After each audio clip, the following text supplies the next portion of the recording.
Silipin naman natin ang sitwasyon sa iba pang lugar sa Commonwealth Avenue. May ulat on the spot si Emil Sumangil. Emil?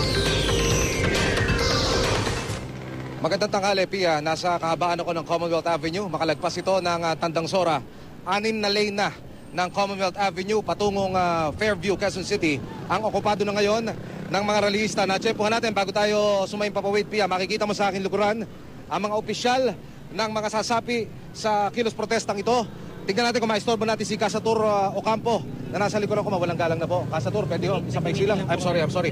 Sila po ang mangunguna dito sa marcha patungo sa Kongreso. At kanina nga lamang po, bago tayo sumayong papawid, mga kapuso, ay sinimula nila yung pagpupulong at ilang minuto pa lamang ngayon ay magmamarcha na yung pong mga grupo na sasapi sa kilos protestang ito. Gaya po ng ating nabanggit kanina, 6 na lane na po ang apektado ng Commonwealth Avenue. Yung pong 1 lane na lamang ang nagagamit ng mga motoristang patungo po sa area ng Kongreso.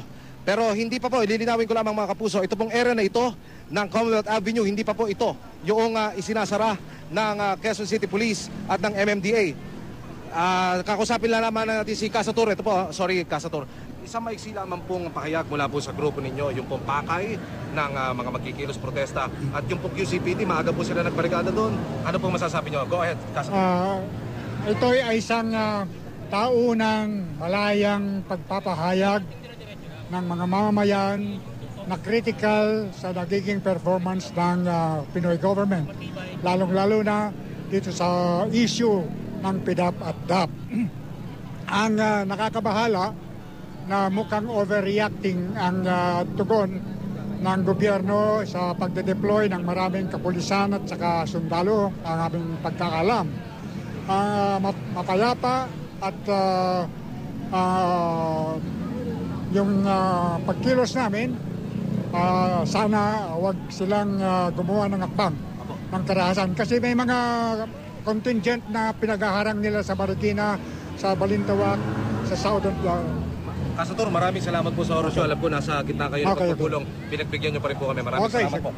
Pia, yan ang sitwasyon. Yung banda sa likuran ng barikada ngayon ng mga sasali sa rally na ito ay naroon naman ang effigy ng Pangulong Noynoy Aquino. May hawak itong baril at ayon sa interpretasyon ng grupong Bagong Alyansa Makabayan, pinakikita raw nito na si Pangulong Aquino ay isang hold-upper, kaugnay pa rin ang kontrobersyal na DAP issue. Yan ang sitwasyon mula dito sa Commonwealth, makalagpas ng kanto ng Tandang Sora Avenue, Quezon City.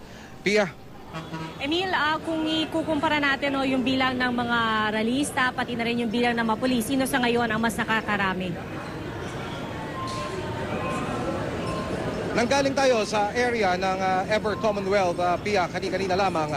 Yung bilang ng mga pulis sa mga oras na ito, masasabi kong hindi kasing dami ng makikita mong bilang ngayon ng mga rallyistang naririto sa kahabaan ng Commonwealth Avenue. Ayon na rin sa pagtaya ng Quezon City Police District, ang mga sasapi sa kilos protesta na kasalukuyan ngayong naririto sa kahabaan ng Commonwealth Avenue malapit sa kanto ng Tandang Sora Avenue ay aabot sa mahigit 1,000 katao. At ayon sa mga organizer ng kilos protestang ito, inaasahang madaragdagan pa yung kanilang puwersa hanggang sa magsimula yaong marcha. Nakausap natin si Casator Ocampo kanina at ayon sa kanya, bagaman at maagang nakapagbarikada doon ng barbed wire, ng container van, itong Quezon City Police District, susubukin pa rin nilang ma-penetrate itong mga barikadang ito ng Quezon City Police District para makalapit sa Kongreso at maiparating ang kanilang sentimiento at hinaing. Pia. At Emil, dun sa nakikita natin sa likuran mo, nakikita natin yung mga banners nila, may mga nakalagay dapat panagutin or dapat panugutan. Sumukhang talagang ito yung kanilang mensahe na iparating, na pagdating sa Disbursement Acceleration Program ay hindi sila, kumbaga sa mga sandaling ito, ay natutuwa o kaya hindi pa sapat para sa kanila lahat ng paliwanag na ibinigay ng administrasyon. Tama yan, Pia. Walang nangingibabaw na ideya sa bawat signboard, sa bawat signages, sa bawat tarpaulin na bitbit na mga magkikilos protesta ngayon, kundi DAP. Ipinakita natin kanina yung effigy nga ng Pangulong Noynoy Aquino na gagamitin dito sa kilos protestang ito ng ating mga kababayan.